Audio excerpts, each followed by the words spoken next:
영접의 축복이 우리 가운데 풍성하게 되시기를 주님의 이름으로 축원을 드립니다. 오늘 본문은 예수 그리스도에 대한 말씀입니다. 이 세상은 어둡습니다. 깜깜합니다. 그러나 어둠 속에 오래 있으면 우리 눈이 적응하죠. 적응해서 그에 맞게 살아가기 때문에 어둠이 어둠인 줄 모릅니다. 우리가 얼마나 적응을 잘하는지. 그래서 모든 생물들도 어둠 가운데 적응해 살아가는 생물들은 그것이 어둠인지 모릅니다. 마찬가지로 세상이 아주 어둡고 깜깜하지만 그 어둠 속에 오래 있으니까 그것이 어둠인 줄 모르고 자연스러운 것으로 생각하고 살아가지만 그러나 이 세상은 어둠입니다. 어둠의 권세가 장악하고 있기 때문에 어둠입니다. 에베소 6장 12절에 우리의 씨름은 혈과 육을 상대하는 것이 아니요 통치자들과 권세들과 이 어둠의 세상 주관자들과 하늘에 있는 악의 영들을 상대함이라. 아멘. 이 악한 영의 세력들이 이 세상을 주관하고 있다고 성경이 말씀합니다. 이 세력들이, 그래서 이 세상이 어두움입니다. 사람들이 인식하지 못하지만, 왜냐하면 밝은 세상을 본 적이 없으니까 그런 줄 알지만, 그러나 이 세상은 어두움입니다. 그런 세상 예수님께서 빛으로 오시게 된 것이죠. 오늘 본문 9절에 참빛 곧 세상에 와서 각 사람에게 비추는 빛이 있었나니, 그렇게 말씀합니다. 그래서 예수님께서 이 세상에 빛으로 오셨습니다. 왜냐하면 예수님이 계시지 않는 세상은 어둠이기 때문에. 그리고 예수님은 빛으로 오시기 이전에 태초에 이 세상을 지으셨던 하나님이십니다. 그래서 10절에 보면 그가 세상에 계셨으며 세상은 그로 말미암아 지은 바 되었으되 세상이 그를 알지 못했고, 그렇게 말씀하죠. 예수님이 세상은 그로 말미암아 지은 바 되었다. 예수님은 창조주 하나님이십니다. 단지 인생이 아닙니다. 창조주 하나님으로서 인간의 몸을 입으시고 이 땅에 오신 분, 그분이 예수님이시죠. 이처럼 창조주이신 예수님께서 이 어두운 세상에서 사람들을 구원하실 참 빛으로 자기 백성 이스라엘 땅에 오셨습니다. 그러나 이스라엘 백성들은 그러한 예수님을 영접하지 않으셨죠. 오늘 본문 11절에 자기 땅에 오매 자기 백성이 영접하지 아니하였으나. 영접하지 않습니다. 왜 그렇습니까? 어둠에 완전히 적응해서 빛을 싫어한 것이죠. 완전히 어둠에 적응해 살아가니까 빛 대신 모실 때 빛이 싫은 것입니다. 불편하니까 그 불 좀 끄라는 거죠. 우리도 종종 불 켜면 싫을 때가 있잖아요. 그렇죠? 그냥 불 좀 꺼라. 어둠에 적응되면 빛이 싫은 것입니다. 자기 땅에 왔지만 백성들이 예수님을 영접하지 않았습니다. 그렇게 자기들을 구원하실 예수님을 그들은 영접하지 않았습니다. 그러나 예수님을 영접하는 자들에게 놀라운 구원의 역사가 임하게 되는 것이지요. 그래서 우리가 교회만 다녀서는 큰일 나고 반드시 예수님을 영접해야 될 줄로 믿습니다. 그래서 12절 오늘 우리가 너무나도 잘 아는 말씀, 12절 말씀 같이 한번 봉독하겠습니다. 영접하는 자 곧 그 이름을 믿는 자들에게는 하나님의 자녀가 되는 권세를 주셨으니. 아멘. 예수님을 영접하면, 예수님은 인생이 아니십니다. 그러면 하나님으로서 우리의 죄를 지시고 십자가를 지시는 분이시기 때문에 이 예수님을 영접하면 우리는 그 모든 죄에서 벗어나서 이제 하나님의 자녀가 되는 권세를 가지게 된다. 그렇게 말씀을 하고 있습니다. 그래서 우리는 반드시 예수님을 영접하는 그런 가운데 있어야 될 줄로 믿습니다. 그냥 교회만 다녀서는 절대로 구원받을 수가 없고 반드시 예수님을 영접해야 하나님의 자녀가 되는 권세를 우리가 가지게 되는 것입니다. 그런데 여기 보면 영접하는 것과 믿는 것을 같은 것으로 말씀하죠. 영접하는 자 곧 그 이름을 믿는 자들에게는, 그렇게 말씀합니다. 그래서 믿는 것은 영접하는 것과 같은 것입니다. 다른 말로 하면 영접하지 않는 것은 믿는 것이 아니다, 그 말이 되는 것입니다. 영접하지 않는 것은 믿는 것이 아닙니다. 영접하는 자 곧 그 이름을 믿는 자들. 그래서 예수님을 내 안에 내 삶에 받아들이는, 이게 영접하는 것이죠. 그 영접하는 것이 곧 예수님을 믿는 것이 되는 것입니다. 그렇게 하지 아니하고 지적으로 동의하는 것이 믿는 것이 아닌 것이지요. 영접을 해야 그것이 믿는 것입니다. 예수님을 내 안에 내 삶에 모셔들어야 비로소 그것이 믿는 것이 되는 것입니다. 그래서 내가 그리스도와 함께 십자가에 못 박혔나니 그런즉 이제는 내가 사는 것이 아니요 오직 내 안에 그리스도께서 사시는 것이다. 이게 믿는 것입니다. 왜요? 영접했으니까. 그래서 이제 내가 사는 것은 내가 사는 것이 아니고 오직 내 안에 그리스도께서 사시는 것이다. 예수님을 영접했으니까 그것이 바로 믿는 것이 되는 것입니다. 그래서 믿는다고 하면서도 삶에서 예수님을 배제하고 내가 내 삶을 살아가는 것은 예수님을 믿는 것이 아닌 것이지요. 왜냐하면 내 안에 내 삶에 예수님을 영접하지 않았기 때문에 그렇습니다. 이것이 사실 오늘날 큰 문제가 되고 있는 것입니다. 교회 안에 그리스도들이 굉장히 많이 있다고 하지만 그러나 과연 그 안에 그 중에서 예수님을 실제로 영접하고 살아가는 사람이 얼마나 될 것인가. 예수를 믿는다고는 하지만 영접하지는 않고 교회 다닙니다. 그러나 그것은 절대로 믿는 것이 아닙니다. 성경적으로. 그건 교회만 다니는 것이죠. 그래서 마가복음 2장, 야고보서 2장 19절 20절에 이렇게 말씀합니다. 내가 하나님은 한 분이신 줄을 믿느냐? 잘하는도다 귀신들도 믿고 떠느니라.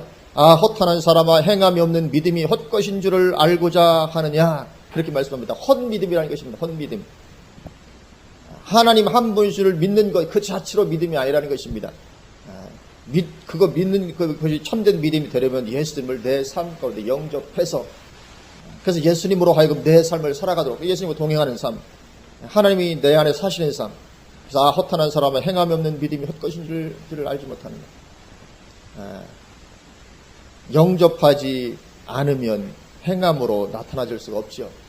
그냥 내 삶을 내가 그냥 살아갑니다. 그건 구원받은 믿음이 아닌 것입니다. 그래서 그러한 믿음은 내 삶으로 예수님을 영접해드리지 않았기 때문에 실상은 믿음이 아닌 것이고 그런 정도의 믿음이라면 귀신들도 가지고 있는 믿음이다. 그래서 영접하는 자 곧 그 이름을 믿는 자들에게는 그렇게 말씀하고 있는 것입니다. 믿는 것에 영접이라는 말을 덧붙여 말씀하고 있는 것입니다. 그래서 우리는 예수님에 대해서 지적으로 인정하고 동의하는 수준을 넘어서서 예수님을 믿고 영접하는 그런 가운데로 들어가야 될 줄로 믿습니다. 그렇게 되어지면 이제 그 사람은 신분이 완전히 바뀌어지게 됩니다. 바뀌어진 신분을 갖게 됩니다. 고린도후서 5장 17절 그런즉 누구든지 그리스도 안에 있으면 새로운 피조물이라 이전 것은 지나갔으니 보라 새 것이 되었도다. 아멘. 신분이 완전히 바뀌게 되는 것입니다. 우리가 정말 예수님 영접했다면 우리의 신분은 완전히 바뀌게 된 줄로 믿습니다. 어떻게 해요? 하나님의 자녀로. 전에는 진노의 자녀였죠. 에베소 2장 2절과 3절을 보면 그때 너희는 그 가운데서 행하여 이 세상 풍조를 따르고 공중의 권세 잡은 자를 따랐으니 곧 지금 불순종의 아들들 가운데서 역사하는 영이라.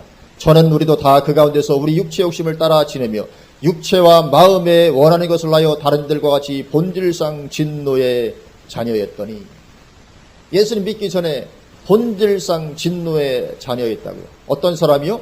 육체와 마음에 원하는 것을 하여. 그러니까 육체와 마음에 원하는 것을 하는 삶은 이건 본질상 진노의 자녀인 것입니다. 그래서 교회에 다녀도 내가 내 마음에 원하는 대로 살아간다면 이건 본질상 진노의 자녀지 하나님의 자녀가 아닌 것입니다. 내 마음에 예수님을 영접하고 모셔드리고 내 삶 예수님을 영접하고 모셔드리고 그리고 그 예수님이 내 삶의 주인이 되도록 해서 이렇게 살아가야 그 사람이 구원받은 사람이지 육체와 마음에 원하는 것을 행하는 삶은 본질상 진노의 자녀의 자리에 여전히 있는 것이죠. 그리고 이 육체와 마음에 원하는 것을 하는 것 이게 바로 죄입니다. 왜요? 예수님을 영접하지 않기 때문에.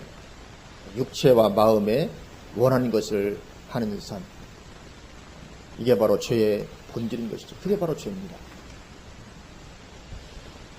그랬던 사람이 예수님을 영접함으로 신분이 변화되어 이제 권세 있는 하나님의 자녀가 되게 되는 것이죠. 우리 모두가 다 그런 권세 있는 하나님의 자녀가 될 수 있기를 주님의 이름으로 축원을 드립니다. 저는 알 수 없습니다. 이것에 정말 우리가 전부 다 하나님의 자녀가 되었는지 하나님은 아시겠죠. 저는 알지 못합니다. 그러나 우리는 반드시 예수님을 영접함으로 신분이 변화되고 권세 있는 하나님의 자녀가 다 되어야 될 줄로 믿습니다. 그렇게 이제 하나님의 자녀가 되면 여러 축복들이 우리에게 주어지게 됩니다. 첫째는 자녀이기 때문에 유산이 주어지죠. 자녀들에게는 부모의 유산이 물려지게 되는 것입니다. 그래서 예수님을 영접한 사람은 하나님의 자녀이기 때문에 어떻게 됩니까? 이제 하나님의 상속자가 됩니다. 하나님의 유산을 물려받을 하나님의 상속자로서 하늘나라를 유산으로 받게 됩니다. 하나님의 상속자입니다. 그런데 하나님이 가지고 계신 것이 무엇입니까? 그 하늘나라, 영원한 천국을 상속받게 되는 것입니다. 로마서 8장 17절에 자녀이면 또한 상속자 곧 하나님의 상속자요 그리스도와 함께한 상속자니. 그래서 하나님의 자녀라면 그 사람은 하나님의 상속자다 그런 말씀입니다. 그래서 이제 하늘나라를 유업으로 받는 하나님의 상속자가 되는 것입니다. 그래서 우리는 이 땅에 살아가되 하늘 시민으로서 살아가는 것입니다. 왜요? 하늘 유업이 거기 있으니까. 그래서 빌립보서 3장 20절 21절에 그러나 우리의 시민권은 하늘에 있는지라 거기로부터 구원하는 자 곧 주 예수 그리스도를 기다리노니 그는 만물을 자기에게 복종하게 하실 수 있는 자의 역사로 우리의 낮은 몸을 자기 영광의 몸의 형체와 같이 변하게 하시리라. 아멘. 우리가 이거 바라보고 살아가는 줄로 믿습니다. 우리의 낮은 몸을, 우리 몸을 지금 뭐 자랑하는 사람이 많이 있을지 모르지만 그러나 우리가 얼마나 낮은 몸입니까?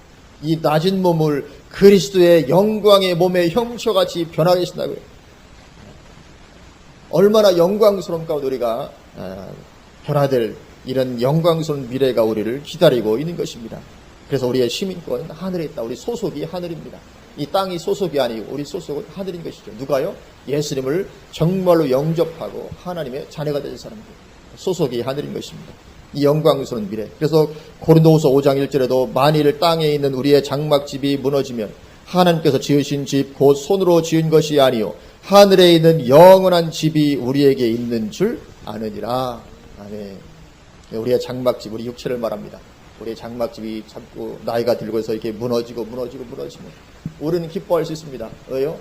하늘에 있는 그 영원한 첫으로 덧입혀지게 될 그날이 점점 다가오는 것이기 때문에. 그래서 우리의 육신의 장막집이 무너지는 날 우리는 죽음으로 끝나는 것이 아니라 하늘에 있는 영원한 집으로 옮겨가게 되는 것입니다. 우리에게는 이 소망이 있는 것입니다. 이 세상이 다가 아닙니다. 육체의 죽음이 끝이 아닙니다. 그래서 우리는 죽음 앞에서도 슬퍼하지 않는 것입니다. 사랑하는 사람의 죽음 앞에서도 우리는 슬퍼하지 않습니다. 데살로니가 전서 4장 13절에 형제들아 자는 자들에 관하여는 너희가 알지 못함을 우리가 원하지 아니하노니 이는 소망 없는 다른 이와 같이 슬퍼하지 않게 하려 함이라. 아멘. 자는 자들에 관하여는 죽은 우리의 가까운 사람들 그들에 관해서는 우리가 슬퍼하지 않는다고. 소망 없는 다른 이와 같이. 그래서 우리가 장례식장에 가보면 믿지 않는 사람들의 장례식장에 가면 얼마나 거기서 참 애곡하고 통곡하고 슬퍼하고. 그러나 믿는 사람들의 장례식장에 가면 거기서 웃고 떠들고 상주들이 기뻐하고 얼마나 좋은지 모릅니다. 부모님이 돌아가셨는데 그 아들들이 얼마나 기뻐서 참 우리 부모님 신앙생활 잘하다 돌아가셨다고 참 기뻐하고 천국에 와서 만날 것이니까 우리는 슬퍼하지 않습니다. 그래서 믿는 이가 세상을 떠났다면 그것은 참 감사하고 기뻐하고 축하하고 해야 될 일이지 그것이 슬퍼할 일이 아닌 것이죠. 우리는 소망 없는 다른 이가 아니라 소망 있는 사람들로 믿습니다. 죽음이 끝이 아니기 때문에 그렇습니다. 예수님을 영접한다는 것은 그런 것이죠. 하늘나라를 상속받게 되는 것입니다. 그리고 또 두 번째로 우리가 하나님의 하늘나라를 상속받을 뿐만 아니라 이 세상 사는 동안에도 아버지가 되시는 하나님께서 모든 필요를 채워주신 줄로 믿습니다. 아버지는 우리에게 유산만 물려주는 것이 아닙니다.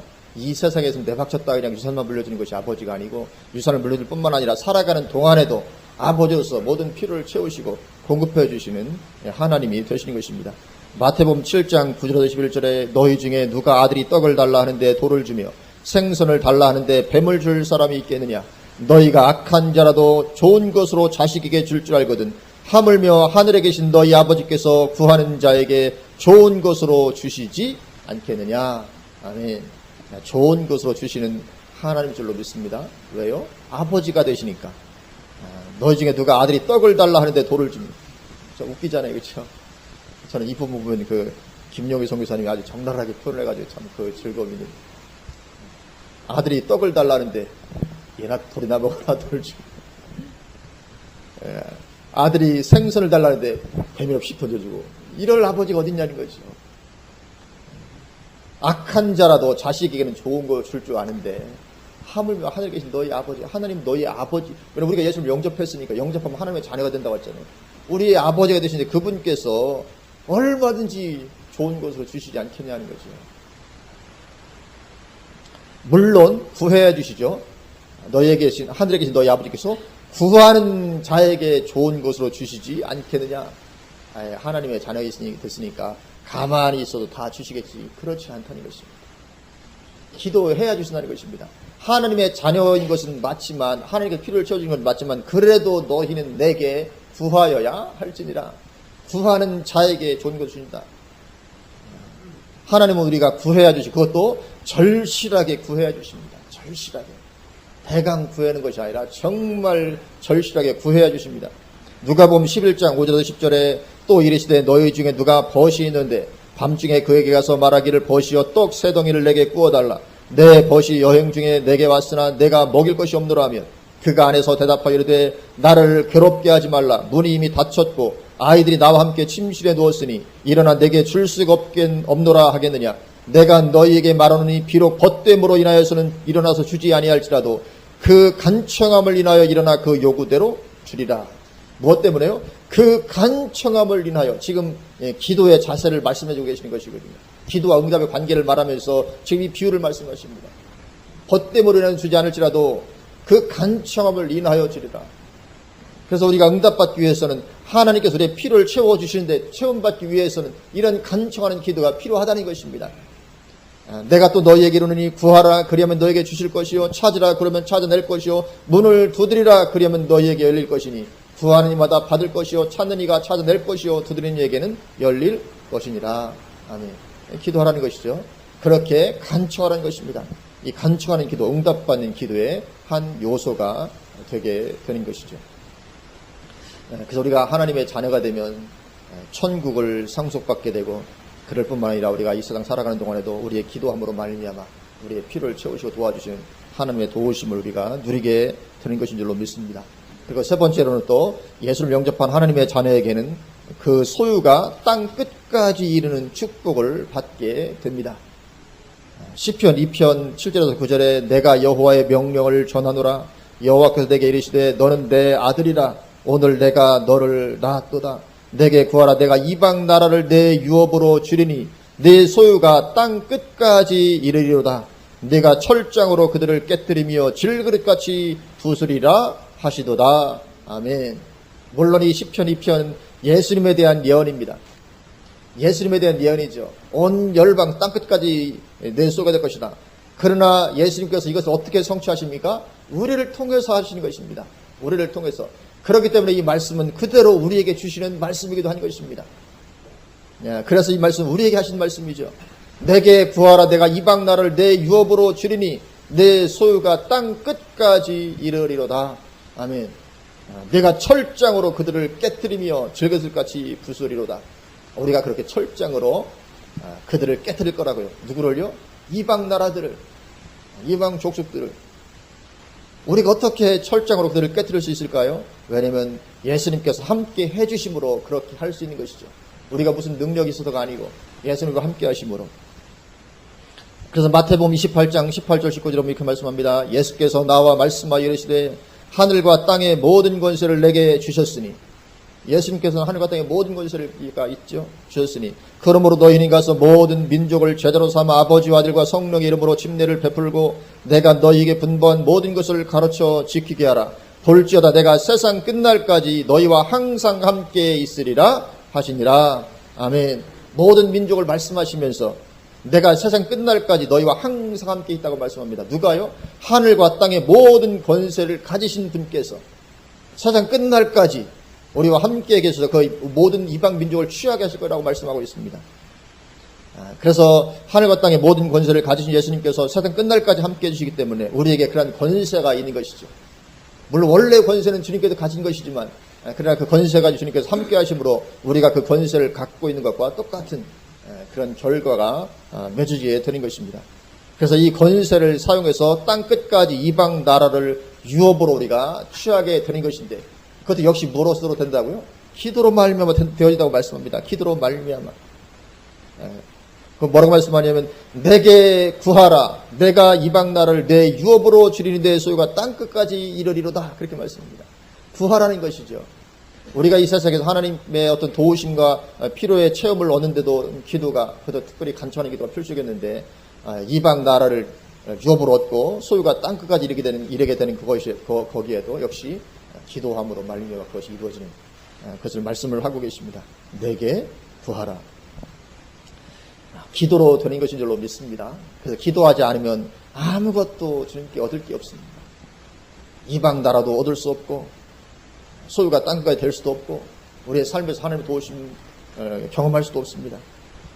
기도로 되는 것인 줄로 믿습니다. 그래서 주님께 구하고 온 마음으로 선포하는 것입니다. 선포하는 것도 기도죠. 구하고 믿음으로 구하고 그리고 그 믿음에 서서 선포하고 하는 것입니다. 그래서 영접하는 자의 축복은 기도로 누리는 것입니다. 무엇인지 내게 구하면 내가 시행하리라. 그렇게 말씀하시죠. 그렇게 우리가 기도함으로 말미암아 응답을 누리게 되는데, 그러나 대강 기도에서는 안 됩니다. 에베소 6장 18절 말씀처럼 모든 기도와 간구를 하는 것입니다. 모든 기도와 간구를 하되 할 수 있는 모든 기도를 다 하는 것입니다. 모든 기도와 간구를 하되 구하고 찾고 두드리고 하는 것입니다. 구하고 찾고 두드리고 모든 기도를 표현하는 것입니다. 어떤 사람은 구하는 건 기도하는 것이고 찾는 것을 돌아다니며 찾아보고 두드리는 걸 막 돌아다니며 알아보고 하는 거라고 생각하는데 절대로 그걸 말씀하는 것이 아닙니다. 기도의 어떤 것을 강조하는 표현이지, 기도했으니까 이제 한번 돌아다니며 찾아봐, 돌아다니며 한번 두드려봐, 그 말씀이 아닙니다. 하여튼 찾고 구하고 찾고 두드리고 이는 간절 어떤 기도의 어떤 특색을 말씀하는 것이, 특징을 말씀하는 것입니다. 특성을.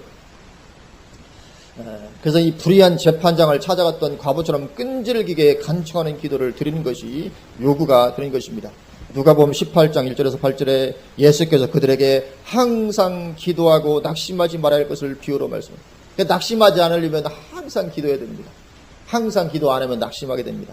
항상 기도하고 낙심하지 말아야 될 것을 그들에게 비유로 말씀하여 이르시되, 어떤 도시에 하나님을 두려워하지 않고 사람을 무시한 한 재판장이 있는데 그 도시에 한 과부가 있어 자주 그에게 가서, 그러니까 이 불의한 재판장의 과부가 찾아가는데, 이건 우리에게 지금 기도를 가르쳐주시게 하신 말씀이잖아요. 항상 기도하고 낙심하지 말아야 될 것을 가르쳐주시게 이 불의한 재판장에 찾은 과부의 말씀을 하고 계시는데, 비유를 이 과부가 자주 갔다고 말하죠. 자주. 한 달에 한 번 가고 일주일에 한 번 가면 안 되는 것입니다. 자주 그에게 가서 내 원수에 대한 나의 원한을 풀어주소서되, 그가 얼마 동안 듣지 아니하다가 후에 속으로 생각하되 내가 하나님을 두려워하지 않고 사람을 무시하나 이 과부가 나를 번거롭게 하니 내가 그 원한을 풀어주리라. 그렇지 않으면 늘 와서 나를 괴롭게 하리라 하였느니라. 주께서 또 이르시되, 불의한 재판장이 말한 것을 들으라. 하물며 하나님께서 그 밤낮 부르짖는 택하신 자들의 기도는 어떻게 하는 것입니까? 밤낮 하는 것입니다. 매일 항상 한 달에 한 번, 일주일에 한 번이 아니고 밤낮으로 기도해야 우리가 기도의 응답을 누리게 될 줄로 믿습니다. 기도는 밤낮 하는 것입니다. 우리가 응답받기 위해서는 밤낮 기도해야 됩니다. 어쩌다 한번 기도해서 응답받을 것을 기대할 수 없습니다. 그 밤낮 부르짖는 택하신 자들의 원한을 풀어주지 아니하시겠느냐? 그들에게 오래 참으시겠느냐? 내가 너희에게 이르노니 속히 그 원한을 풀어주시리라. 그러나 인자가 올 때 세상에서 믿음을 보겠느냐? 하시니라. 그러니까 마지막 때 그렇게 간절히 기도하는 그 믿음을 보겠느냐 하는 그런 의미가 들어있는 것이죠. 주님 오실 때에는 사람들이 기도하지 않습니다. 물론 기도 아예 하는 것은 아니죠. 대강 가끔 기도하겠죠. 그러나 여기처럼 그렇게 이 과부처럼 끈질기게 간절히 간청하는 기도를 드리는 사람 내가 볼 수 있겠느냐. 마지막 때는 기도하지 않는 시대가 될 것이라는 것을 보여주고 계시는 것이죠. 이 간절히 하는 기도, 집중해서 하는 기도가 필요합니다. 물론 우리가 처음 예수님을 믿었을 때는 대강 기도해도 응답 잘 주십니다. 어리기 때문에. 저도 처음 예수님 믿었을 때 아주 응답 받았던 기억들이 다 있었잖아요. 처음 믿었을 때는 대강 기도에도 잘 응답해 주십니다. 그러나 점차 지나면서 대강 기도에서는 잘 안 주시기 시작하신다는 것을 누구나 경험하게 됩니다. 우리 다 경험하시죠? 요즘에는 왜 그렇게 참 기도 응답이 안 되는지 몰라. 예전에는 그냥 쉽게 응답이 됐던 것 같은데, 근데 요즘은 응답이 없습니다. 이건 누구나 경험하는 것입니다. 처음 믿기 시작할 때는 응답이 옵니다. 그러니까 신나서 내 신앙이 최고인 것처럼 착각하기도 합니다. 왜냐면 나는 응답 받으니까. 오래된 권사님, 집사님 응답 못 받는데 나는 응답 받으니까 내 신앙이 최고인 줄 압니다. 어떤 얘기 있지요. 그러나 신앙이 좋아서 그런 것이 아니라 원래 어리니까 대강 기도에도 주시는 것입니다. 그러나 이제 점차로 시간이 지나면서 대강 기도에서는 주시지 않습니다. 왜냐하면 기도의 깊이를 더해가야 되기 때문에 그럴 것이죠. 어느 때까지나 대강 기도하는 사람으로 머물러 있어서는 안 되기 때문에 그렇습니다. 어느 때까지나 그냥 신앙생활 오래됐는데도 대강 기도하는 자리에 머물러 있으면 안 되는 거지. 깊은 기도에 들어가고 그래서 주님과 교제하고 동행하고 뭐 이런 어떤 수준에 들어가야 되는 것이지 늘 대강 기도하는 가운데 있으면 안 되기 때문에 기도의 응답도 이제 오지 않기 시작하는 것입니다. 어쨌거나 우리는 기도함으로 말미암아 땅 끝까지 우리가 취하게 될 줄로 믿습니다. 그래서 우리가 땅 끝까지 이르러 온 세상을 철장으로 깨뜨리게 될 것입니다. 왜요? 예수님께서 말씀하시기 때문에 내게 구하라. 내가 이방 나라를 너에게 유업으로 줄 테니까 네 소유가 땅 끝까지 이르게 될 것이다. 그래서 우리가 이 철장으로 그들을 깨뜨리게 될 것이라고 말씀합니다. 이런 어떤 철장 권세를 우리에게 주실 줄로 믿습니다. 지금 중동 이슬람 세계를 보면 대단해 보이잖아요. 두렵지 않습니까? 얼마나 대단한지. 야, 저 엄청난 이슬람 세력이 지금 전 세계로 엄청나게 번져가는데 우리가 어떻게 좀 해볼 수 있을까? 이슬람 세력 어떻게 못 해볼 것 같잖아요. 기독교도 다 먹힐 것 같고 얼마나 대단해 보이는지 마치 출애굽한 이스라엘 백성들이 보고 놀랬던 이 거대한 안악자손과 같습니다. 민수기 13장 27절 28절에 모세에게 말하 이르되 당신이 우리를 보낸 땅에 간즉 과연 그 땅에 젖과 꿀이 흐르는데 이것은 그 땅의 과일이니이다. 그러나 그 땅 거주민은 강하고 성읍은 견고하고 심히 클 뿐 아니라 거기서 안악자손을 보았습니다. 거대한 안악자손 보니까 기가 죽어서 성벽도 견고하고 튼튼한 데다가 사는 살아보니까 얼마나 거대한지. 우리는 마치 메뚜기처럼 보인다고 할지라도 그런 거대한. 그런데 지금 이슬람이 그렇게 보이지 않습니까? 무섭잖아요. 얼마나 대단한지. 한국도 지금 말하자면 쫄았잖아요. 이슬람이 몰려온다. 지금 한국 교회도 지금 와, 이 큰일 났네. 이슬람이 몰려온다. 세계 교회가 정말 이슬람 때문에 두려워하고 있습니다. 중동 얼마나 엄청나게 막 강력한지. 마치 안악자손과 같습니다. 그러나 여호수아와 갈렙의 눈으로 보면 밥에 불과한 것이죠. 밥. 민수기 14장 6절에서 9절에 그 땅을 정탐한 자 중 눈의 아들 여호수아와 여분네 아들 갈렙이 자기들의 옷을 찢고 이스라엘 자손의 온 회중에게 말하 이르되 우리가 두루 다니며 정탐한 땅은 심히 아름다운 땅이라 여호와께서 우리를 기뻐하시며 우리를 그 땅으로 인도하여 들이시고 그 땅을 우리에게 주시리라. 아멘. 반드시 그렇게 할 줄로 믿습니다. 중동 이슬람 땅 하나님께 우리에게 줄 줄로 믿습니다. 그 땅으로 인도하여 들이시고 그 땅을 우리에게 주시리라. 이는 과연 젖과 꿀이 흐르는 땅이니라. 다만 여호와를 거역하지는 말라. 그 땅 백성을 두려워하지 말라. 그들은 우리의 먹이라. 옛날 개역 한글 성경에서는 밥이라고 되어 있었는데 밥이 더 번역이 좋은데 먹이라고 바꿔놨어요. 내 밥이다. 우리는 원래 우리 정서로 밥인데 그렇죠? 너는 내 밥이야. 이래지 너는 내 먹이야. 이렇게 말하지 않잖아요. 근데 이게 왜 먹이라고 번역을 했는지. 옛날처럼 너는 내 밥이다. 그들은 우리의 먹이라 우리의 밥이라. 그들의 보호자는 그들에게서 떠났고 여호와는 우리와 함께 하시니라. 그들을 두려워하지 말라 하나. 그들을 두려워하는 것은 여호와를 거역하는 길로 들어가게 되는 것입니다. 그래서 여호수아와 갈렙 같은 이런 관점을 가지고 기도하고 선포하며 나아가면 우리 소유는 마침내 땅끝까지 이르게 되는 것인 줄로 믿습니다. 지금 중동 이슬람 지역은 하나님께서 흔들고 계신 것처럼 보입니다. 어떤 동기에서 어떤 세력에 의해서 시작이 되었든지 간에 그것이 뭐 일루미나티의 어떤 세력들에 의해서 시작이 되었든 간에 어쨌든 간에 하나님께서 지금 중동 지역을 흔들고 계신 것이 틀림없는 것처럼 보여집니다. 왜 그럴까요? 마지막 때에는 그들도 구원받아야 되기 때문에 계달의 양무리가 반드시 돌아와야 되기 때문에 마지막 때는 그들도 구원받아야 되기 때문에 하나님께서 그들을 흔들고 계신 것처럼 보입니다. 그래서 이 공산주의가 왜 무너졌습니까? 외부의 공격에 의해서 무너졌습니까? 그렇지 않잖아요. 자기 모순 때문에 무너졌습니다. 공산주의가. 마찬가지로 이슬람도 자기 모순으로 무너질 수밖에 없는 것입니다. 누가 외부에서 공격해서 무너진 것이 아니라 공산주의도 스스로 무너졌잖아요. 자기 모순 때문에. 근데 이슬람도 자기 모순 때문에 무너질 수밖에 없겠다. 제가 보니까 그럴 것 같아요. 얼마나 모순이 심각합니까? 왜냐하면 이 코란 그대로 했다가는 살 수 없습니다. 코란대로 하면 그런데 이 코란대로 안 하면 또 이게 말하면 자기 신앙을 배신하는 것이 되잖아요. 그 어떤 모순이 있습니다. 그래서 지난주에도 며칠 전에 신문을 보니까 그런 기사가 실렸더라고요. 지금 그 IS 있잖아요. IS가 이제 이렇게 막 장악해 나가잖아요. 근데 지금 보니까 IS를 공격하는 게릴라 IS 대항해서 게릴라전을 펴는 사람들이 생겨났다고 이런 얘기를 하더라고요. 왜냐하면 그 시리아 반군이 있었죠. 시리아 반군. 시리아 정부는 있고 시리아 반군이 있고 또 IS가 있잖아요. 근데 이 IS가 시리아 반군 지역까지 점령하면서 반군들을 무자비하게 죽였거든요. 그러니까 시리아 반군들이 화가 난 거예요. 그래서 게릴라를 조직했습니다. 그래서 이제 IS를 죽이는 게릴라.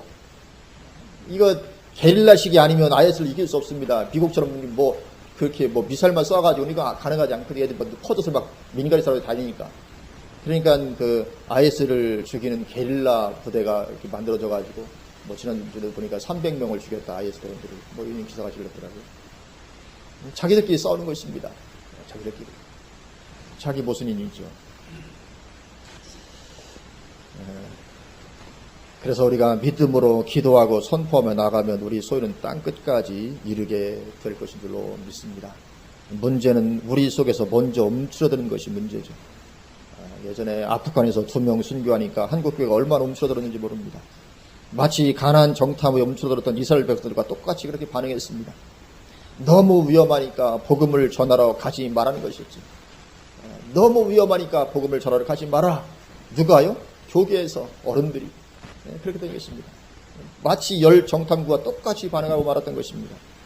그래서 땅끝을 유업으로 얻는 일이 잘 될 수 있었는데 지금 주춤거리게 된 것이죠. 그래서 그때 한국교회가 적극적으로 대처했더라면 외교부가 절대로 여행 금지 구역으로 정하지 못했을 것입니다.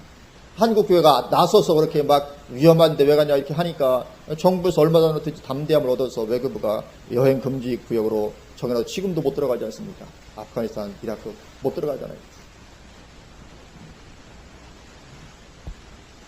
만약에 여행 금지 구역으로 묶여지지 않았다면 지금까지 거기에서 얼마나 많은 열매를 맺었을까. 왜냐하면 들리는 소리를 들으니까 소식을 들으면 그 지역 나라 무슬림들의 마음이 굉장히 열려 있어서 무르익었다는 그런 소식들이 들려옵니다. 마음이 무르익을 때로. 왜냐하면 그렇게 전쟁과 어떤 어려움들이 펼쳐지면 우리 마음은 가난해지게 되어 있습니다. 복음의 수용성이 커지게 될 수밖에 없습니다. 그래서 그런 데가 사실은 복음의 황금 어장이죠.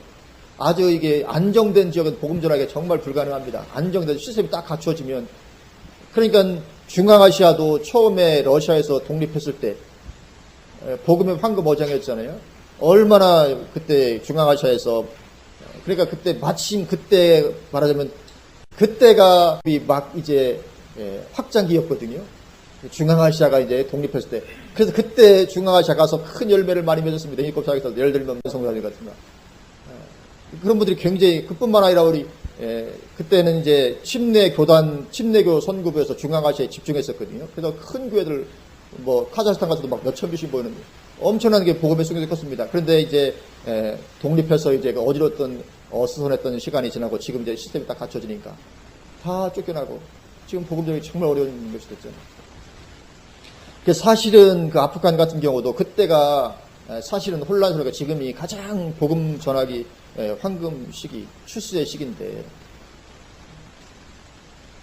그런데 불구하고 그런 외교부가 여행금지 구역을 묶어놓으니까 복음을 못 전하고 있는 안타까운 현실이 되고 있는 것이죠. 왜 그랬을까요?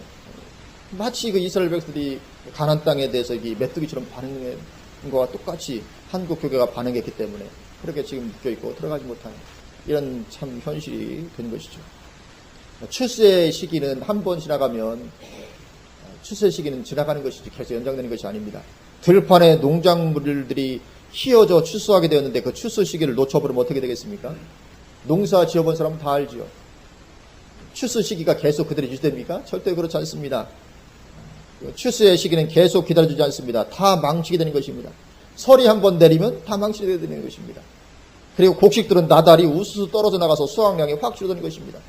뭐 벼든지 뭐든지 나주 조금만 지나서 하면 뭐 다 떨어져 나가고 수확량이 확 줄어드는 것이죠. 추수의 시기는 항상 기다려주는 것이 아닙니다. 반드시 그 시기는 지나가게 되어 있습니다. 그때 거두지 않으면 아프간이 지금처럼 계속 이렇게 될 리가 없습니다. 이 시기가 지나가고 안정이 되면 추수의 시기에는 같이 사라져버린 것입니다. 그러니까 아프간에서 2명 순교하니까 선교에서는 안 될 지역인 것처럼 보였습니다. 그러나 사실은 최고의 추수기가 오고 있다는 사인이었던 것인데, 왜냐하면 흔히 응답이 오기 직전 이렇게 정반대의 상황이 펼쳐지곤 합니다. 우리는 속지 말아야 됩니다. 개인적으로도 마찬가지입니다. 응답이 오기 직전에 이런 정반대의 상황이 늘 펼쳐집니다. 그래서 기도하며 나아가면서 기다리면 응답을 맛보게 되는 것입니다. 기도하고 전진하고 그리고 또 기다릴 때는 또 기다려가면서 계속 바라보면 결국 응답을 보게 되는 것인데, 그러나 눈앞에 다가온 현상에 속아서 10명의 정탐꾼처럼 반응하면 안 되는 것입니다. 우리는 현상에 속지 말아야 될 줄로 믿습니다. 현상은 항상 우리를 속입니다. 큰 축복은 흔히 정반대의 모습으로 다가옵니다. 요셉에게도 노예와 감옥이라는 정반대의 모습으로 다가왔습니다. 부활이 있기 위해서는 반드시 십자가가 있어야 하는 것과 마찬가지입니다. 그래서 우리는 십자가만 볼 것이 아니라 십자가 너머에 있는 부활을 우리가 볼 수 있어야 될 줄로 믿습니다. 현상 너머에 있는 축복을 바라볼 수 있어야 되는 것이죠. 항상 현상 너머에 있는 축복. 왜냐하면 현상은 항상 거짓된 정반대 모습으로 다가오기 때문에 그 너머에 있는 축복을 봐야 됩니다. 히브리서 12장 11절에 무릇 징계가 당시에는 즐거워 보이지 않고 슬퍼 보이나 후에 그로 말미암아 연단받은 자들은 의와 평강의 열매를 맺느니라. 아멘. 이 연단 너머에는 축복입니다. 우리가 봐야 됩니다. 연단 너머에는 축복. 근데 그 연단 때 나 이거 싫어 뛰쳐나가면 어떻게 됩니까? 그건 뭐 그 너머에 있는 의와 평강의 열매를 맺을 수가 없는 것이죠. 그래서 우리가 혹시라도 지금 잘 안 되고 있다면 그것은 잘 안 되는 것이 아닌 줄로 믿습니다. 그 너머에 엄청난 축복을 가지고 오고 있는 것입니다. 왜냐하면 내가 예수님을 영접한 하나님의 자녀인 것이 맞다면 틀림없는 것입니다. 내가 정말 예수님을 영접한 하나님의 자녀가 맞다면 지금 나에게 와 있는 이 어려움과 잘 안 되는 이런 현상들은, 현실들은 그것은 진리가 아닌 것입니다. 그 너머에 축복이 우리를 향해서 다가오고 있는 것인 줄로 믿습니다. 왜요? 내가 하나님의 자녀이기 때문에. 영접에는 엄청난 축복이 있는 것이기 때문에 그런 것인 줄로 믿습니다. 이 영접이라는 게 보통 단어가 아닙니다. 내가 예수님을 영접하다, 영접. 이 보통 단어가 아닌 것입니다. 절대로 망할 수 없는 게 영접입니다. 내가 영접하고 믿음으로만 바라보고 반응한다면 현상에 속지 아니하고 그런 엄청난 역사가 우리에게 다가오게 되는 것인 줄로 믿습니다. 예수 안에서는 언제든지 예만 있는 줄로 믿습니다. 하나님의 약속은 얼마든지 그리스도 안에서 예가 되니 그런즉 그로 말미암아 우리가 아멘하여 하나님께 영광을 돌리게 되느니라. 고린도후서 1장 20절. 하나님의 약속은 얼마든지 그리스도 안에서 예가 된다. 우리 예하시기 바랍니다. 그리스도 안에서 얼마든지 하나님의 약속 예가 되는 것입니다. 그래서 아멘하여 우리가 하나님께 영광 돌리는 것입니다. 반드시 그렇게 될 줄로 믿습니다. 아멘하고 뭐 해야 될까요? 기도하는 것입니다. 아멘하고 기도하는 것입니다. 하나님을 찾는 것입니다. 하나님을 구하는 것입니다. 그렇게 함으로 말미암아 예수님을 영접한 자의 축복과 권세가 우리에게 항상 충만하게 되시기를 주님의 이름으로 축원을 드립니다. 아멘. 기도하시겠습니다.